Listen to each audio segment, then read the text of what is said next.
Wherever you go, whatever you do, throw a little at it. Omax, Vest and Briefs.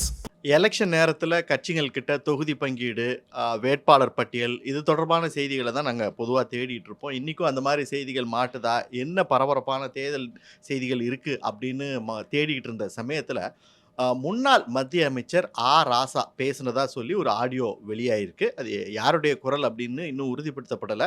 ஆனால் பிரபல YouTuber இது ராசா பேசின video தான் அப்படின்னு சொல்லி வெளியிட்டிருக்காரு. அவர் இணையதளத்தில் அதை வெளியிட்ட சில நிமிடங்கள்லேயே இன்னைக்கு தமிழ்நாடோட டாக் ஆஃப் த டவுன் அதுதான் மாறி இருக்கு. அது குறித்து தான் இன்றைக்கு நம்ம பேச இருக்கிறோம். ஆனந்த், அந்த ஆடியோவை நீங்கள் பார்த்தீங்களா, கேட்டிங்களா? அந்த ஆடியோவை கேட்டேன். அந்த யூடியூபர் மட்டும் கிடையாது, நிறைய செய்தி ஊடகங்களும் அதை வெளியிட்டிருக்காங்க. தமிழ் ஜனமும் அது செய்தியாக வெளியிட்டிருக்கு.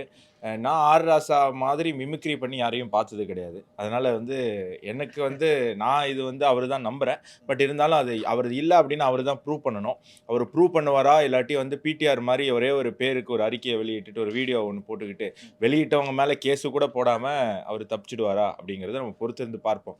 ஆனால் அது ராசாவோ இல்லையோ, அதில் சொல்லியிருக்கக்கூடிய சில விஷயங்கள் தற்பொழுது திமுக தொண்டர்கள் மத்தியிலையும் திமுக கட்சியினர் மத்தியிலையும் ஒரு மிகப்பெரிய ஒரு சலசலப்பை ஏற்படுத்தியிருக்கு. ஏன்னா இப்போ நமக்கே குழப்பம் இருக்குது அப்படின்னும் போது கட்சிக்குள்ளே அந்த குழப்பம் பெரிய அளவுக்கு தான் இருக்கும். ஏன்னா ஒரு முக்கியமான தலைவர் ராசா அப்படிங்கிறவர் ஒரு பட்டியலின சமுதாயத்தை சார்ந்தவர், மத்திய அமைச்சராக இருந்தவர், கோபாலபுரம் குடும்பத்துக்கு மிக நெருக்கமாக இருந்தவர் அப்படின்னு பார்க்கும்போது அவர் இப்படி பேசியிருக்காரு அப்படிங்கிறது தான். இப்படி பேசியிருக்காருன்னா எப்படி பேசியிருக்காரு அப்படிங்கிறத நம்ம பார்ப்போம். அந்த ஆடியோவில் ராசாவா பேசினார் அப்படின்னு சொல்லப்படக்கூடிய அந்த ஆடியோவில் ராசா குரல்ல வந்த வார்த்தைகள் நான் ரொம்ப தெளிவாக பேசுகிறேன்னு நினைக்கிறேன்.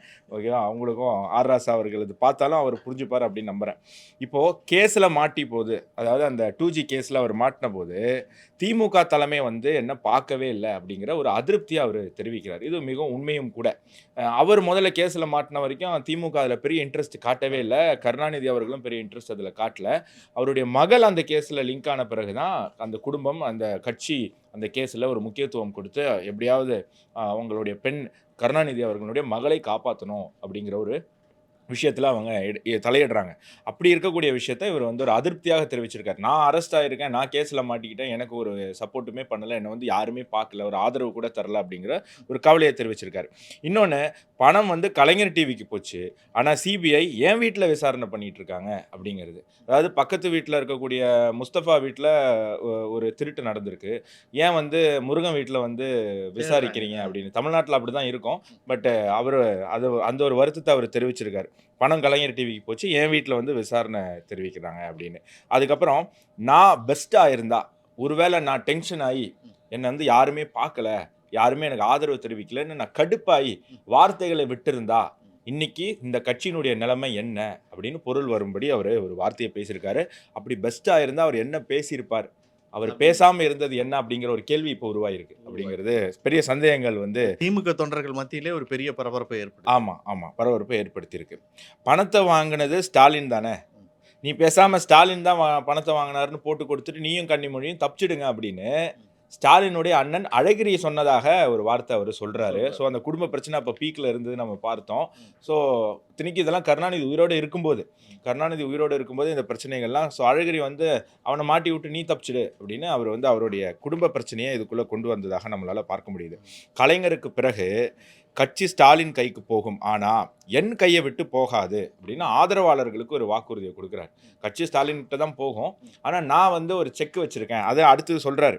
அவர் ஒரு சீக்ரெட் வச்சுருக்காராம், ஸ்டாலினை லாக் பண்ணுறதுக்கான ஒரு சீக்ரெட் அவர் கையில் இருக்குது அப்படின்னு.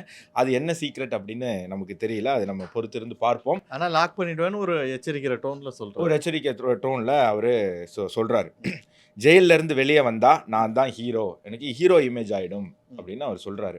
ஒருவேளை இருக்கலாம். தமிழ்நாட்டில் நம்ம பார்க்குறோம், ஜெயிலுக்கு போயிட்டு வந்தவங்கலாம் எல்லாருமே தன்னை வஉசியாகவும் எல்லாருமே தன்னை முத்துராமலிங்க தேவராகவும் நினச்சிக்கிறாங்க. செயின் பறிச்சுட்டு வந்தவனும் அதே மாதிரி தான் நினச்சிக்கிறான். அந்த மாதிரி இவரும் தன்னை ஜெயிலுக்கு போயிட்டு வந்தோடனே ஏதோ சுதந்திர போராட்டத்துக்கு போயிட்டு வந்த பெரிய தியாகிகள் மாதிரி இவர் தன்னை கற்பனை பண்ணிக்கிறார் அப்படின்னு புரிய வருது. கலைஞர் போயிட்டா, உயிரோடு இருக்கும்போதே இப்படி, அதாவது கலைஞர் உயிரோடு இருக்கும்போதே, கலைஞர் போயிட்டா அப்போ பாருங்க அவர் அவரை அந்த அளவுக்கு தான் அங்கே மதிச்சிருக்காங்க. வெளியில பேசும்போது மேடைகள்ல கலைஞர் தலைவர் அது இதுன்றாங்க, ஆனா அங்க உள்ளுக்குள்ள நடக்கிற அன்னைக்கே அவர் தயிர் வடை வைக்கிறதுக்கான பிளான் பண்ணியிருக்காரு அப்படிங்கிறது புரிய வருது. கன்னிமொழி ஸ்டாலின் பஞ்சாயத்து ஆகிடும் அப்படின்னு. ஸோ கன்னிமொழி மற்றும் ஸ்டாலின் இருவருக்கு இடையில ஸ்டாலினா அப்படின்னு ஆமா ஒரு பஞ்சாயத்து பிரச்சனை, ஒரு பெரிய பிரச்சனை இருக்கு அப்படிங்கிறது இந்த ஆடியோல நமக்கு தெரிய வருது. டெல்லிக்கு போய் இங்கிலீஷ்ல பேசுவாரா, ஹிந்தியில பேசுவாரா அப்படின்னு ஸ்டாலினுக்கு இங்கிலீஷும் தெரியாது, ஹிந்தியும் தெரியாது அப்படிங்கிறத குத்தி காட்டியிருக்காரு. நீங்க லாய்க்கு இல்ல, நீங்க டெல்லிக்கு போய் பஞ்சாயத்து பண்றதுக்கு நீங்க லாய்க்கு இல்ல அப்படிங்கிறது.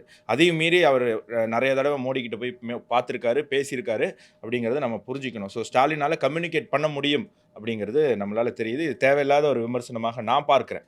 இங்கிலீஷ் ஹிந்தி தெரிஞ்சாதான் இன்னைக்கு வந்து பிரதமரோட ஒருவேளை காங்கிரஸ் ஆட்சியில ஹிந்தியில தான் பேசுவாங்க எல்லாரும், ஹிந்தியில தான் பேசி ஆகணும்னு கட்டாயமும் படுத்துனாங்க. அதனால ஹிந்தி தெரியலன்னா டெல்லியில் போய் பேச முடியாது. இன்னைக்கு அந்த கட்டாயம்லாம் கிடையாது. ஹோம் மினிஸ்ட்ரியிலேருந்து தமிழ்நாட்டுக்கு வர அத்தனை லெட்டருமே தமிழில் தான் வருது. பிஎம்ஓலேருந்து வர்றது தமிழில் தான் வருது. ரொம்ப குறிப்பாகவே சொல்லியிருக்காங்க. தமிழ்நாடு, வெஸ்ட் பெங்கால், ஆந்திரா, கர்நாடகா, கேரளா எல்லா மாநிலத்துக்கும் அவங்கவுங்க அந்த மாநிலத்தில் பேசக்கூடிய தேசிய மொழியில் நீங்கள் அனுப்புங்க அப்படின்னு அவங்க ரொம்ப தெளிவாக சொல்லியிருக்காங்க. ஸோ தமிழ் அப்படிங்கிற ஒரு விஷயத்துக்கு இம்பார்ட்டன்ஸ் கொடுக்குது. ஸோ இந்த இடத்துல வந்து ஸ்டாலின் அவர் குறை சொன்னதை என்னால் ஏற்றுக்க முடியல. கன்னிமொழியை வரவிட மாட்டார், ஆனால் என்ன எதுவும் பண்ண முடியாது அப்படின்னு. ஸோ கன்னிமொழியை தாண்டி எனக்கு வந்து கட்சியில் செல்வாக்கு இருக்குது அப்படிங்கிறத அவர் அங்கே உறுதிப்படுத்தியிருக்காரு. ஸ்டாலின் தன்னை எம்ஜிஆர்னு நினச்சிக்கிறாரு அப்படின்னு சொல்லி. ஸ்டாலினும் 1-2 படம் நடிச்சிருக்காரு. அந்த படம் நடித்து அந்த படத்தை பார்த்து அவர் அப்படி நினச்சாரா இல்லை எப்படின்னு தெரியல. ஸ்டாலினும் தன்னை எம்ஜிஆராக நினச்சிக்கிறாரு அப்படிங்கிற ஒரு விஷயத்தையும் அவர் அங்கே வெளியிடுறாரு. கலைஞர் கைதி மாதிரி இருக்காரு அப்படின்னு. அதாவது தன் கோபாலபுரம் இல்லத்தில் கலைஞரே கைதி மாதிரி இருக்காரு, ஸ்டாலின் வந்து அவரை கைதி மாதிரி வச்சிருக்காரு அப்படிங்கிற ஒரு குற்றச்சாட்டு அந்த ஆடியோ மூலமாக வெளியே வருது.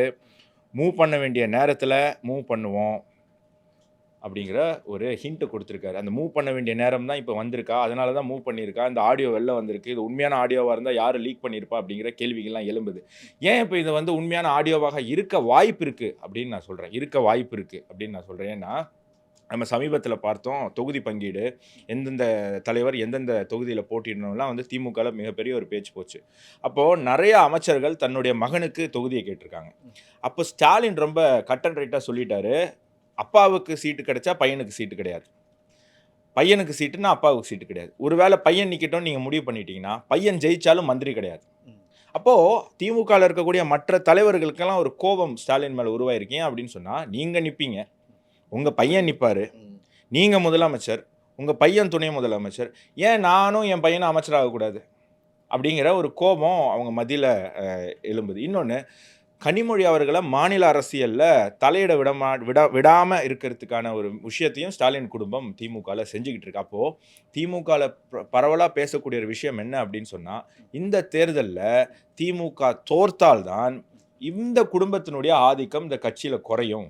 கன்னிமொழி மாதிரி இன்னொரு தலைவர், அதே குடும்பம் தான், பட் ஆனால் தனித்தனி ரேஷன் கார்டு வச்சுருக்காங்கன்னு நம்ம வச்சுப்போமே. இப்போ கனிமொழி மாதிரி ஒரு தலைவரால் திமுகவில் வந்து ஒரு ஆதிக்கம் செலுத்த முடியும். ஸோ இந்த தேர்தலில் திமுகவை தோற்கடிக்க வேண்டும் அப்படிங்கிற ஒரு வெறியோடு இருக்கிறது யார் அப்படின்னு சொன்னால், திமுகவில் இருக்கக்கூடிய முக்கியமான அமைச்சர்களாக இருந்த சிற்றரசர்களாக இருக்கக்கூடிய தலைவர்கள். எந்தெந்த தலைவனுக்கு அவன் பையனுக்கு சீட்டு தரலையோ அவங்க வந்து திமுகவை தோற்கடிக்கணும், ஸ்டாலினை வந்து ஓரங்கட்டணும், அட்லீஸ்ட் கன்னிமொழியாவது நம்ம அந்த இடத்துல ரீப்ளேஸ் பண்ணணும் அப்படிங்கிற ஒரு முயற்சியில் ஈடுபட்டிருக்காங்க. ஸோ இதெல்லாம் வச்சு பார்க்குற போது இந்த ஆடியோ உண்மையாக இருக்கலாம், பொய்யா இருக்கலாம், ஆனால் இந்த ஆடியோ லீக் ஆனது திமுகவில் இருந்து தான் அப்படிங்கிறது மிக தெளிவாக தெரிய வருது.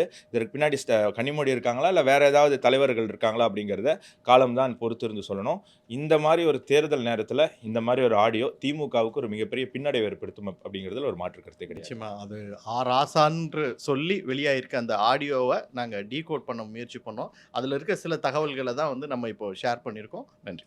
இது போன்ற சுவாரஸ்யமான புது தகவல்களை தெரிஞ்சுக்க தமிழ் ஜனம் சேனலை உடனே சப்ஸ்கிரைப் பண்ணிக்கோங்க.